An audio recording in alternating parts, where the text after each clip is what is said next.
Hey y'all, it's your Queen Pimp Kiss coming through right quick, right fast, maybe, with a Royale reaction and review to The Best Man, the final chapters, and this is episode 2, part 3, the wedding. So y'all, as many of you should know, and for those of you that don't, there is a playlist for this series. So if you have not seen the review for episode 1, all of the parts of it, and the parts of episode 2 before this one, make sure that you go tap in and up on that playlist and get your live, okay? Shout out to Tamar Braxton. And without further ado, we're gonna go ahead and get into part 3 of this Best Man, the final chapters reaction and review.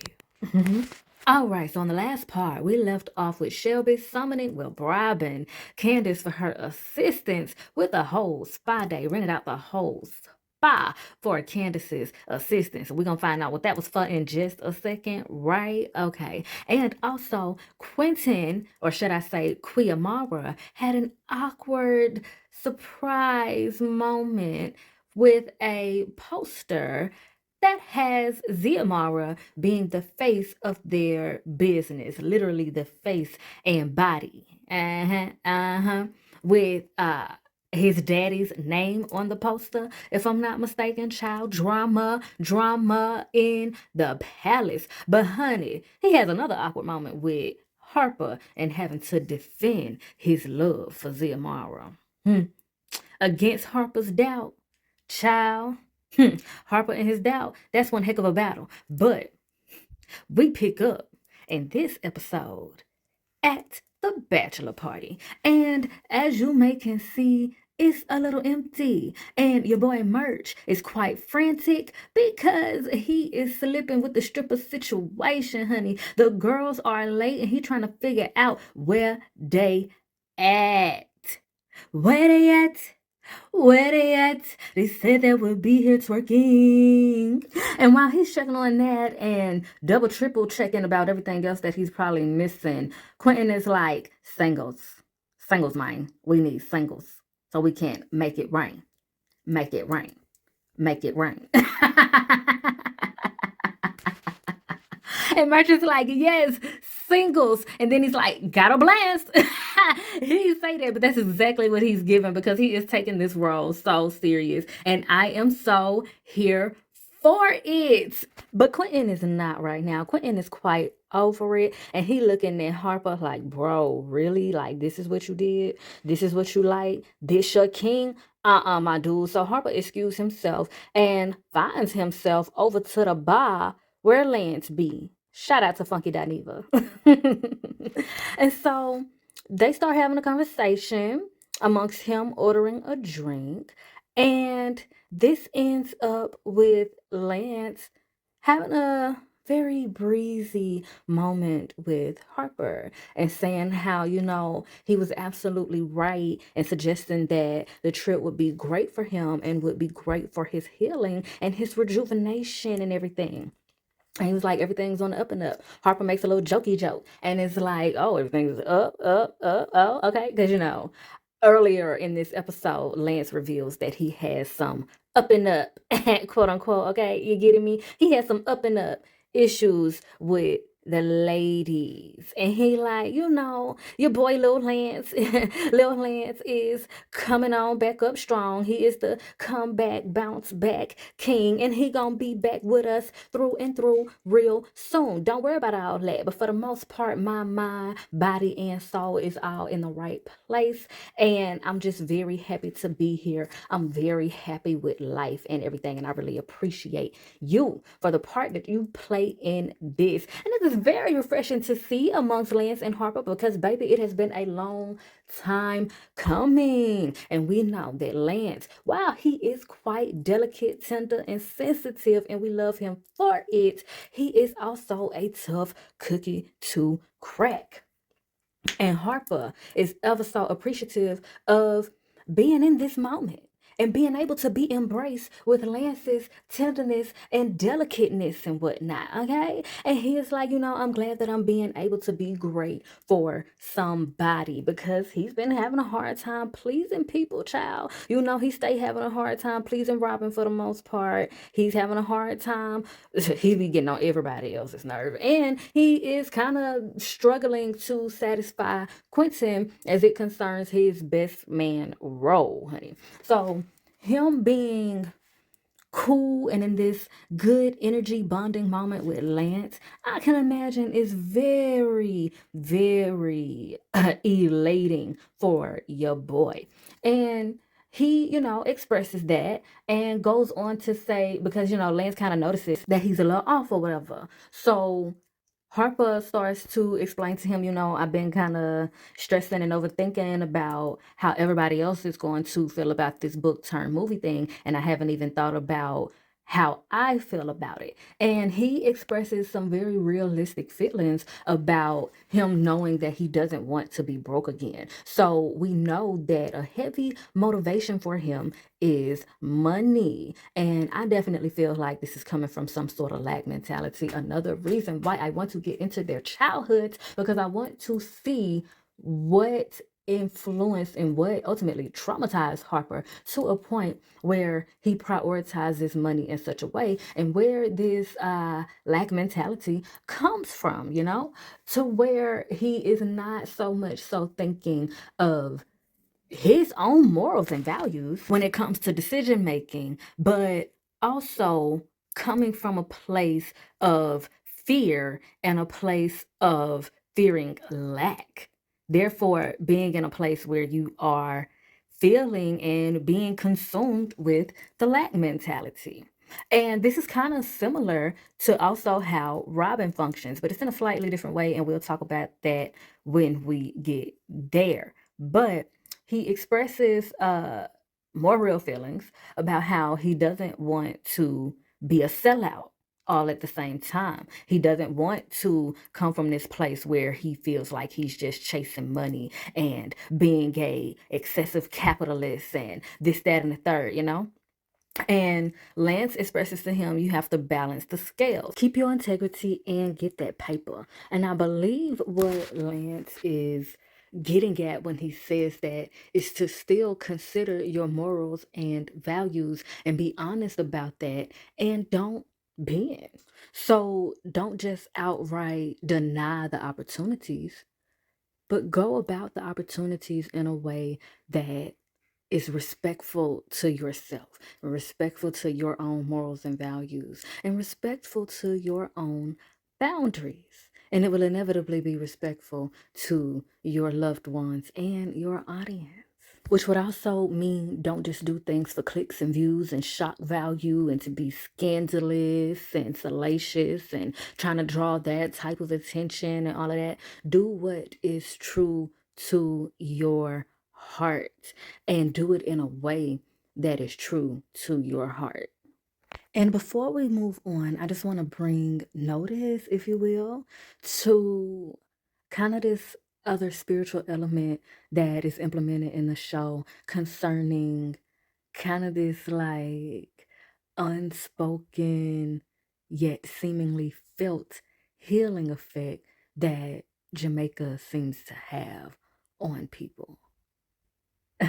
Because Robin expressed it, um, Candace expressed it, Jordan expressed it, and now Lance is expressing it. Hmm. Mm. And I'm also gonna say too, I've been to Jamaica and I know about what they talking about. I don't know how to explain it, but I know about what they talking about. And I done heard other folks say the same things that they've been saying as well. And like I said, I know what they be talking about. Could be the water, could be the sun, could be both. I don't know, but whatever it is, I want me some more, child.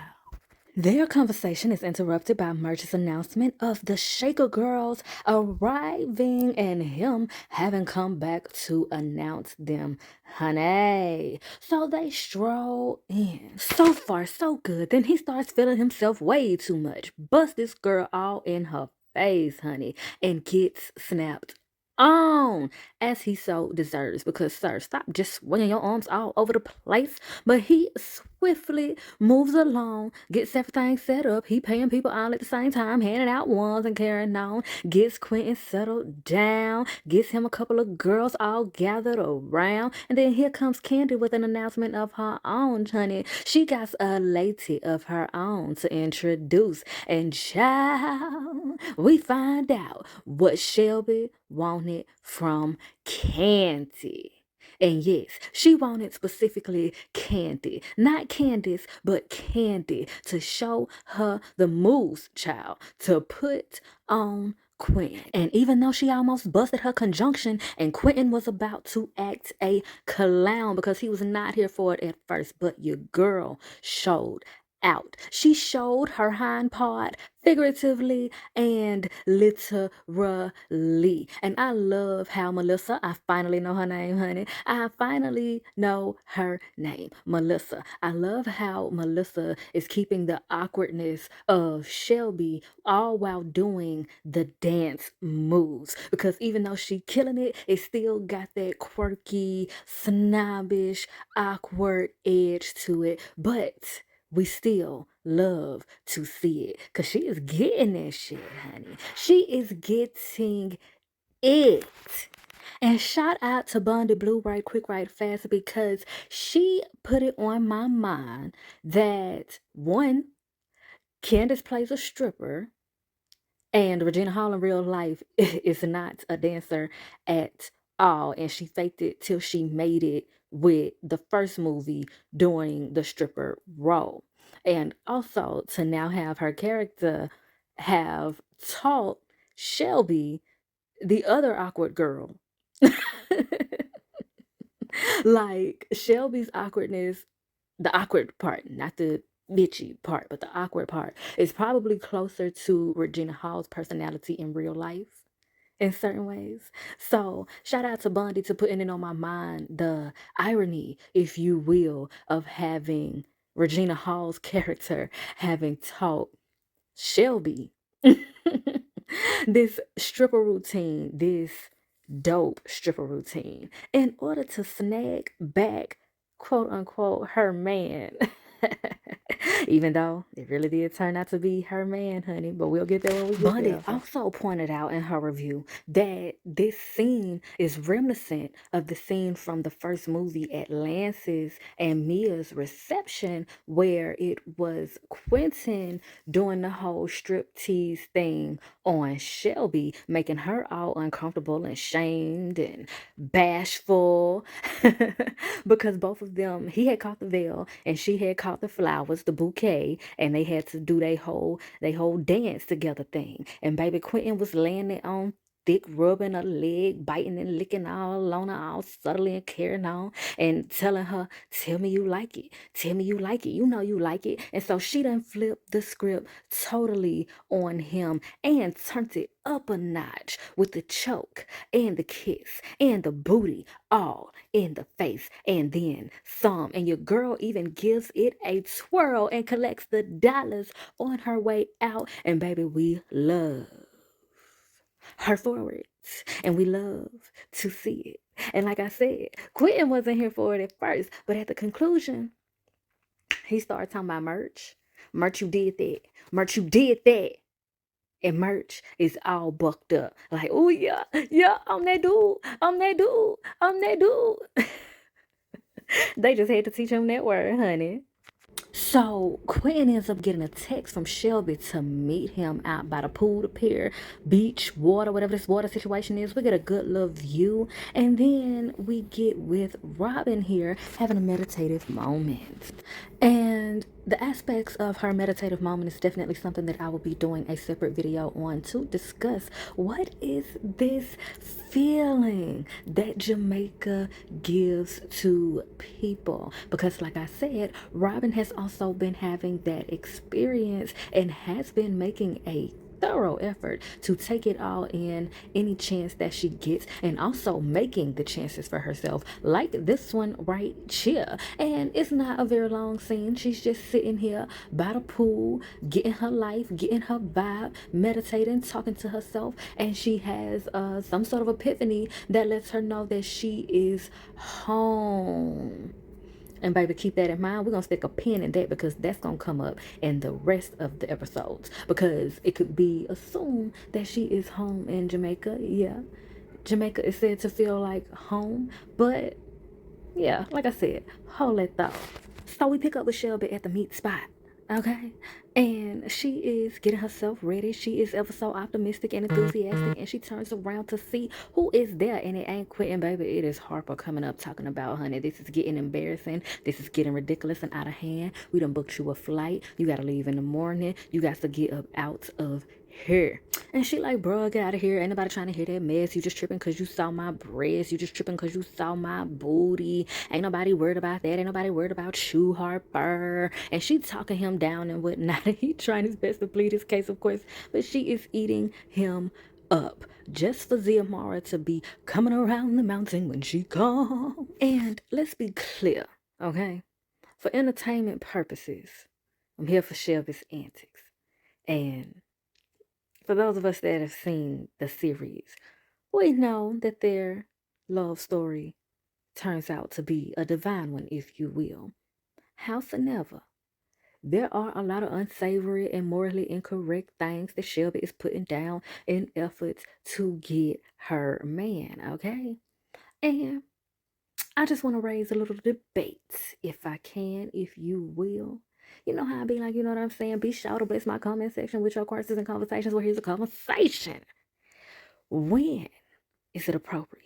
Is it ever appropriate in real life to be a Shelby, if you will, in efforts to get your man? Is it ever appropriate? If so, when is it appropriate to be a Shelby in the name of love?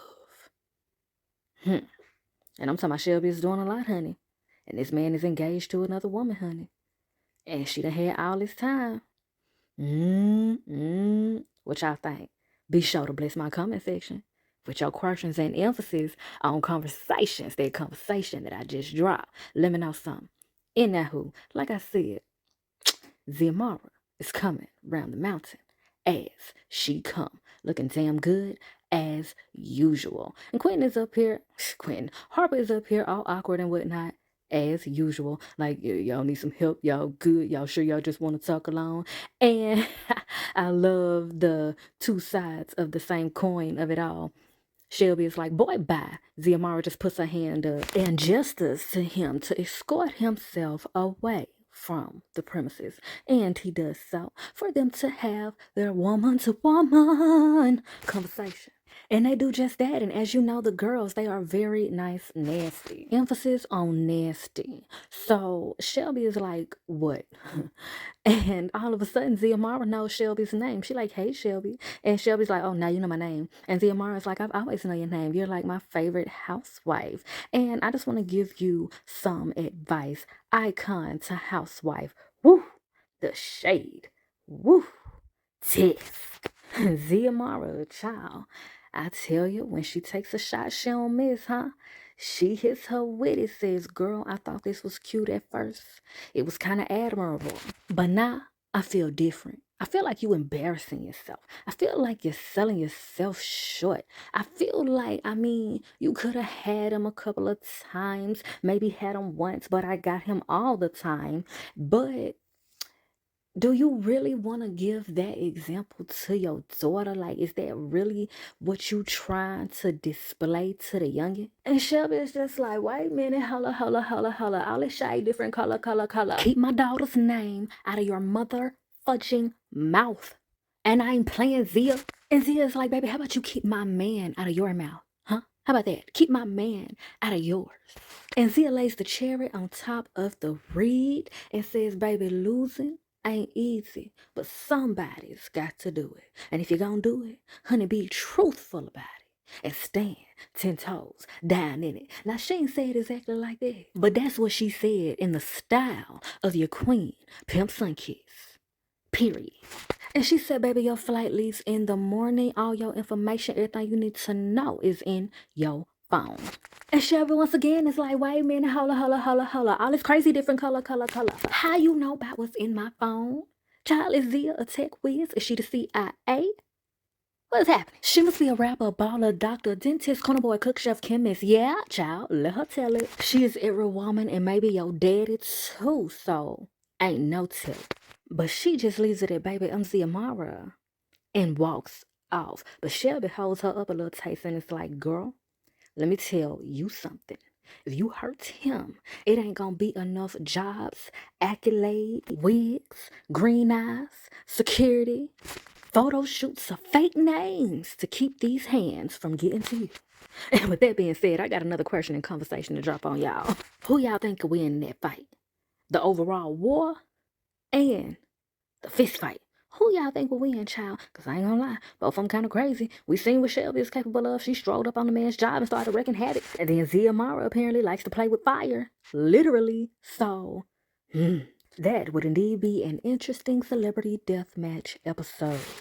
But definitely, be sure to bless my comment section with your questions and conversations on that particular conversation. Who would win that fight? Who would win that war if they really went at it? And I ain't talking about over Quentin.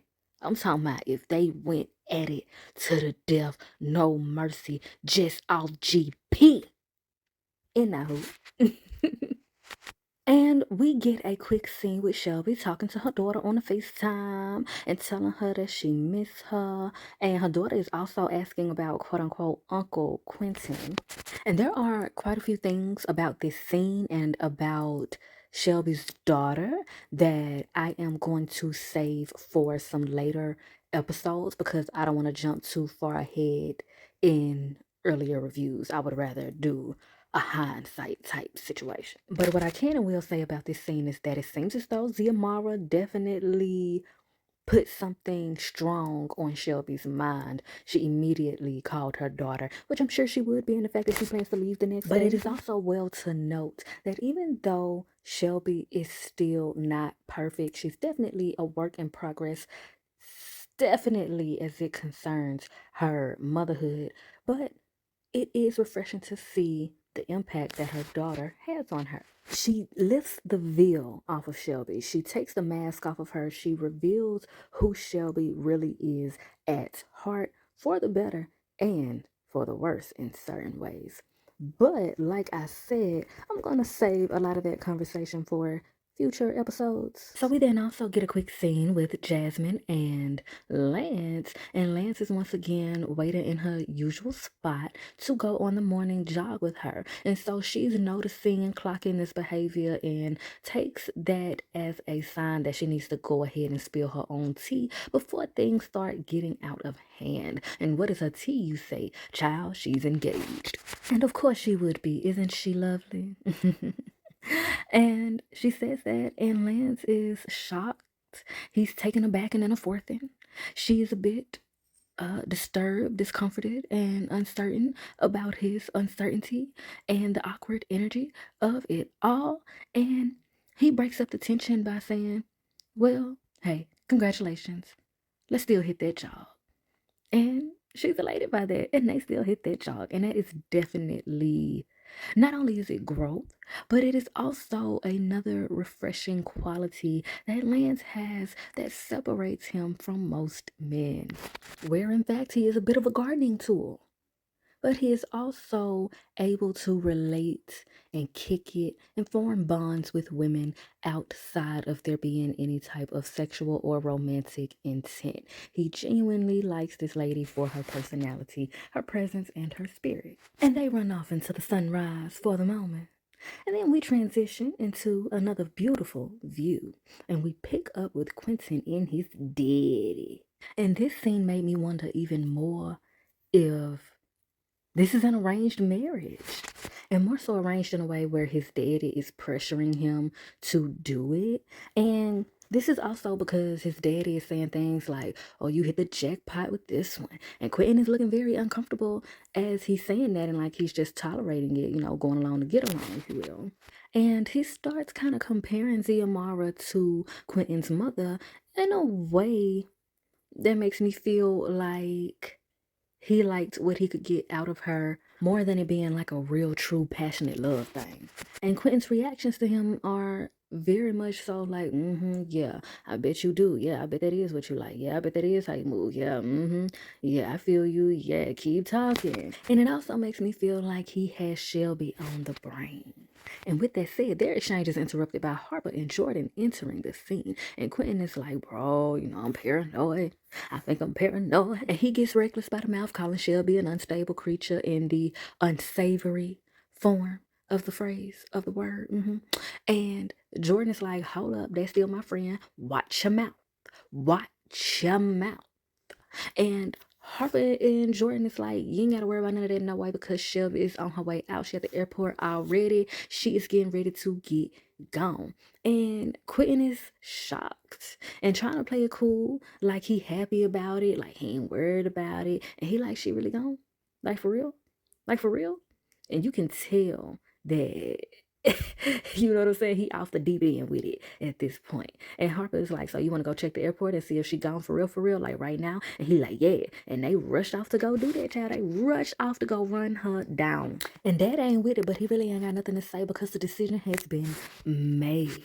And I also feel like Quentin was having mixed feelings, and that could be also why he was channeling it as paranoia. Now, granted, Shelby is crazy and she been doing some like stalker type antics, but also I feel like it's one of those things where you have a guilty pleasure. You have somebody that you feel like is a guilty pleasure to you, and you feel like you shouldn't indulge in fooling with them at all, but you low key, high key want to. So they keep popping up on you, and you want it, and you actually welcome it, but at the same time, you know you don't need to do that. So there's also this feeling of disdain, and this feeling of angst, and this feeling of gotta get away, gotta get away, gotta get away. So that's what I feel like was going on with Quentin all at the same time. And so shall they run her down? He pops up at the airport, trying to plead his case. And she's sitting up there gathering her belongings. She about to board her plane. She about to get on down because I feel like she also feeling like he has something to do with sending her away, and also could have the feeling that he's not doing enough to fight for her, that she is putting up all the fight and he is just reaping the benefits, and that is a part of why it is making her look crazy, and that is absolutely the truth. And in case you ain't peeped it, this scene is also reminiscent of the scene from the first movie where Harper confesses that he had an unsavory, inappropriate exchange with Jordan to Robin, and Robin almost leaves him hanging in the airport. Harper had to child. He had to work. He ain't have to work that hard. But child, Shelby, she ain't let Quentin off easy. You could say she kind of went the same way that Robin did, but at the same time, I feel like she laid it on a bit thicker and she required him to lay it on thicker than Robin did with Harper, because he was still trying to do the whole regular thing. Like he was taking the mask off, And Terrence Howard, boy, that man can act, can't he? And shout out to the writers for that monologue. It was ever so poetic, but yet ever so authentic and organic all at the same time. And it was so heartfelt and definitely still fit Quentin's kind of resistance to being heartfelt all at the same time. But he low-key hockey kind of confirms what I was thinking about him having an amalgamation of mixed emotions about the situation. He has a resistance to the intimacy with her, even though he feels the love and the intimacy for her and he really wants it, but for some reason he hasn't wanted to allow himself to truly embrace it and truly express that to her up until this moment where he feels like he is about to lose her and never have her again in his life. And he says that. He literally verbalizes that it's a situation where it's like, can't live with her, can't live without her. She always popping up here and there. She always in my face, getting on my nerves. And she crazy, but I like it. Loca, loca, loca. I like that. It ain't easy. Loca, loca, loca. And she like, what? Okay, and what? What I'm supposed to do with all that information? Like she, embraces him. He starts saying the right stuff and he was laying it on thick and doing all the depths of his expression and all of that. And then she approached him, took him in and all of that. And it was like, you know what I'm saying? I love you. I've always loved you. Okay, and what else? Like, what I'm supposed to do with that? Where we going with this? What you gonna do about it? How you gonna show me the words that you speak? And he tried to put up a front all over again and be like, fuck you. And so she walked off and he was like, get your ass back here. Get back here. And she like, that ain't gonna work. And she stonewall him, child. Stonewalls him and turns around for nothing less than him being on both of his knees. And when I tell you I heard and felt the fuck out of that, I heard and felt the fuck out of that. You better not turn around for nothing less than that man on his knees. Because you done went through all of the depths of depression and desperation to go out there and prove your love and obsession to him and devotion and dedication. So he better. Ain't nobody got time for all that. But yeah, she reiterates to him, thank you, all of that. He basically saying that he gonna marry her or whatever. And she like, I always loved you. And he gonna crack a little jokey joke like, oh, no, not when you was with Merge, right? And she like, shut up and kiss me. So they kiss, and next thing you know, they at the altar kissing, honey. They have been pronounced man and wife. And you see, Merch is the best man, and Harper is clapping from the nosebleeds. I'm just talking crap. The child looks like the housewife won, and it was a beautiful ceremony. And in the midst of this beautiful ceremony, we see everybody celebrating. We get Candace and Merch dancing on the dance floor, and Candace is giving him the rundown of everything that she has discovered and learned and her journey of researching the herbals and all of that for the medicinals and all that. And he like, ooh, you really into this? It's like he found it sexy or something. He better find it sexy. But she was like, child, no more than you was into being the best man. And he like, touche, you got it. And boy, I love their relationship. I love how they are able to be so real with each other and so lighthearted with each other at the same time. And everybody for the most part gathers around Quentin and is congratulating him and is like, bro, we glad that you finally woke up and claimed your girl. She is magical, she is dynamic, she is elegant, she is everything. She'll be, she's your queen to be. Okay. We're gonna let them have that. This is Jamaica, this ain't Africa. We're gonna leave that over there and coming to America, Africa, you know what it's getting. But they like, so how your daddy holding up with it? And child, he on the dance floor dancing with Shelby. He is a lady. He cannot be bothered or upset or complain about Nathaniel. And I'm glad of that, to be honest. It shows that he is for his son's happiness as long as she got something to show for it. She ain't got to have it all, but she got to have something. And y'all know the update on Xiomara is that she done burnt down one of the cabanas, honey. Told y'all. She liked to play with matches and lighter fluid and coal and all that type stuff. Knock over candles and carrying out. But Shelby finally makes her way on over to the rest of the crew, and they give her more congratulations. And Harper uses this as an opportunity to declare to everybody that he's decided that he does, mind you, decided for himself that he does want to do the book turned movie deal. But he is not going to take it unless he has everyone's blessing. And everyone gives him their blessing. And I feel like what made a difference is that he took the time out to decide for himself. He took the time out to not only express it to Lance, but take Lance's advice and really think about it, really ponder it, really consider himself and his own values in the situation in order to make his decision. So now when he's presenting it to everybody, they can genuinely feel that he's coming from an authentic place of, I've meditated on this, however he prays, whatever word he would use for that, because y'all know how Harper is. But basically, he's taking the time out to think it through and think about something more than just money and the materialism of it all. He's effortlessly coming from his heart and his soul with this conversation now because he actually took the time out to be and have a conversation with his own heart and soul about the situation. So that's why I feel like it's made a difference in how people have responded to him in this scene versus how they responded to him before. Because you effortlessly come off more stable when you take time out to stabilize yourself first. And so they get all of that established, and Lance also tells him that his only condition is that he wants to know who's playing Mia first. And period. That's the least that Lance could get. But I ain't gonna tell no lie to you. While everybody else is looking elated and relieved, Robin is looking bothered, and I'm not really sure why. Maybe it's because she knows that he's a workaholic and he gets hyper focused on projects, so this is gonna take time away from her and the kid. Maybe she could be jealous. Maybe it's a bit of both. We're gonna talk about it, honey, in due time.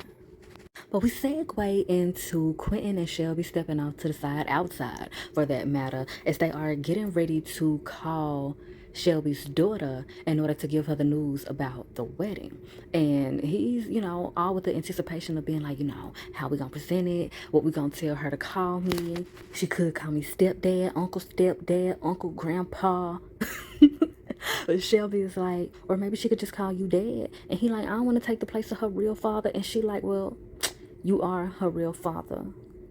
Oops, my bad. And I'm like, girl, I know you lined up with all these years and put on all this mess and all this shazam, and I ain't told this man that he got a whole daughter out here until now. Now, girl, what if all of that didn't work out like that? That's a conversation for a whole nother day. But child, Quentin ain't really upset about it. He's really moved by it and seems to be very happy about it, because by the time that news is laid on him, thank God that he's happy about it, because baby girl is on the phone. And they like, oh, we have something to tell you. So, they about to tell her that not only did they get married, but also that Quentin is her real daddy out here and not her stepdaddy out here. Daddy's home to stay. So we catch up with everybody on this boat party. I assume that this is like their last evening in Jamaica. And we come over for a scene with Harper and Robin. And they both are talking about how much they love the island, how much they feel at home on the island, how much it is filling them up with all of the good feels. Harper is talking about maybe we can come back. Robin is talking about maybe we can stay. Did you come to stay forever? Robin came to stay forever. And one main reason that Robin is given, the reason why she feels so at home in a place like Jamaica, is because it is a place that is obviously and like in your face, blatantly, predominantly Black, where she doesn't feel like a minority. She doesn't feel like an other. She doesn't feel like an alien in a place where she was born. And then also thinking and considering the effects, a difference in effects that the differences in environment could and would have on her dark-skinned daughter. And she's telling Harper that the area just makes her feel more like her. And Harper is like, that's you? That's you? The hut with the Savannah lady by the beach on the corner? Or whatever it was that he said, child, this bohemian type lifestyle, that's you? And she like, maybe, I don't know. I want to find out. And this is definitely a perfect example of how you can be with someone for years and the two of you are constantly evolving, or maybe one of you is constantly evolving or has a desire to, and the other one does not and is not evolving in certain ways. And so you continuously are getting to know yourself over and over again, and also getting to know someone else over and over again. And that's one of the main reasons why a lot of couples or a lot of marriages don't survive. Humans have an attachment to consistency as well as evolution. And some of us cling to one or the other a lot more, depending on what we've been through and what we want out of life. And child, in some cases, like I often point out with Merch and Candace, they weather those storms quite nicely. But, and we'll get into it further in the episodes, but Harper and Robin, on the other hand, struggle with fear, control issues, and a lot of passive aggression that makes those differences and changes a lot harder. And so Harper is still kind of operating from a place of fear, and Robin is like, let's take a leap of faith. And she literally takes a leap off of the boat into the water. Harper is scared shitless, child. And she goes under and stays under for quite a bit. And then she rises like a phoenix, rises like a dolphin, honey. And she looks like she's been baptized, like she's been cleansed, purified, and rejuvenated by just that one leap. And Jordan is like, bro, I think she on to something. Like, Jordan is turned. Everybody else is turned, but Jordan is really turned because it's like she here and Robin here and they here, and it's like this here. They are on the same wavelength with it. And I also want to point out a few directing choices. Not sure if you'll be able to see it thoroughly or not, but in the widescreen view, and you can kind of, see what I'm talking about right there, but in the widescreen view, Robin, of course, has leaped off of the boat and she's in the water, while Jordan is at the very top of the boat, having ran up next to Harper. And I just want to keep that in mind for when we get to the later episodes. But we get a beautiful transition scene with a beautiful view of the island, turn the city, and then we get to where Jordan is trying to find her some peace of mind, getting her a meditation on, at least trying to, before she is interrupted by some man named Patrick. Patrick is calling her, offering her a promotion. Every time she try to relax, child, she gets some type of new job, promotion, one more thing, two more things, three more things to give her some else to do. And she excited. So look like she gonna take it. And right before we transition into the ending credits, and I didn't get a chance to get a snapshot of it, but I love how they do the like slideshow type situations where they throw up like the calendar, the cover of the magazines, the cover of the billboards, the things like that. Things that give us exposition and extra info without giving us the whole acted out scene with dialogue and all this, that, and the third.